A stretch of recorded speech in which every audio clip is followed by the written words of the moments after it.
ഒരുവൺ ഇന്ന് നമ്മൾ നിഫ്റ്റിയുടെ ഒരു അനാലിസിസ് നോക്കുകയാണെന്നുണ്ടെങ്കിൽ ഇന്നലെ മാർക്കറ്റ് ക്ലോസ് ചെയ്ത അതേ ഫ്ലാറ്റായിട്ട് തന്നെയാണ് മാർക്കറ്റ് ഓപ്പൺ ചെയ്തിട്ടുള്ളത്. നിയർലി 24,641 റേഞ്ചിലാണ് മാർക്കറ്റ് ഓപ്പൺ ചെയ്തത്.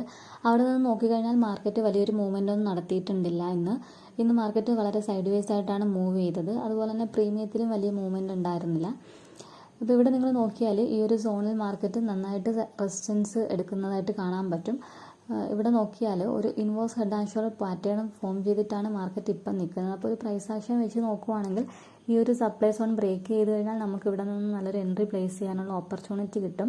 ഇതിന് ഇമ്മീഡിയറ്റ് ഒരു റെസിസ്റ്റൻസ് എന്ന് പറയുന്നത് 24,750 റേഞ്ചും അതിനുശേഷം 800-850 റേഞ്ചിലേക്ക് മാർക്കറ്റ് മൂവ് ചെയ്യാം.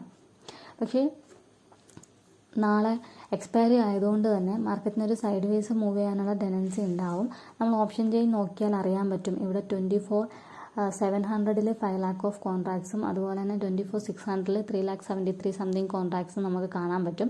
അപ്പോൾ അപ്പ് സൈഡിലും ഡൗൺ സൈഡിലും നല്ല രീതിയിലുള്ള റൈറ്റേഴ്സ് എൻ്റർ ആയിട്ടുണ്ട്, പുട്ടിലും കോളിലും. അപ്പോൾ ഈ ഒരു 100 റേഞ്ചിൽ മാർക്കറ്റ് സൈഡ് വേസ് മൂവ് ചെയ്യാനുള്ള പ്രോബബിലിറ്റി കൂടുതലാണ്.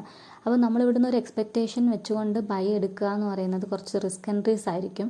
അപ്പോൾ ഇങ്ങനത്തെ മാർക്കറ്റ് കണ്ടീഷൻസിൽ നമുക്ക് കുറച്ചും കൂടി സ്ട്രാറ്റജി ബേസ്ഡ് ആയിട്ടുള്ള ട്രേഡുകൾ ഫോക്കസ് ചെയ്യുന്നതായിരിക്കും ബെറ്റർ. ഇപ്പം നിങ്ങൾക്ക് ഷോർട്ട് സ്ട്രാഡിൽ അല്ലെങ്കിൽ ഷോർട്ട് സ്ട്രാങ്കിൾ പോലത്തെ സ്ട്രാറ്റജീസ് അപ്ലൈ ചെയ്യാം. ഇനി നിങ്ങൾക്കൊരു നേക്കഡ് ബൈയിങ് തന്നെ അല്ലെങ്കിൽ നിങ്ങളൊരു ബയ്യറാണ്, ബൈ തന്നെ ചെയ്യണം എന്നുണ്ടെങ്കിൽ നിങ്ങൾക്ക് ബുൾക്ക് കോൾ പോലത്തെ സ്ട്രാറ്റജീസ് അപ്ലൈ ചെയ്യാം. അങ്ങനെയാണെന്നുണ്ടെങ്കിലും നമ്മുടെ ലോസ് ലിമിറ്റ് ചെയ്തുകൊണ്ട് ഇവിടെ നിന്നൊരു ബ്രേക്ക് ചെയ്യുന്ന സിനാരിയോസിൽ നമുക്ക് പ്രോഫിറ്റ് ഏൺ ചെയ്യാൻ വേണ്ടിയിട്ട് പറ്റും. അപ്പോൾ ഈ ഒരു പ്രൈസ് ആക്ഷൻ നോക്കിയിട്ട് മാത്രം നാളെ മാർക്കറ്റിൽ എൻട്രി ചെയ്യുന്നതായിരിക്കും ബെറ്റർ എന്ന് പറയുന്നത്.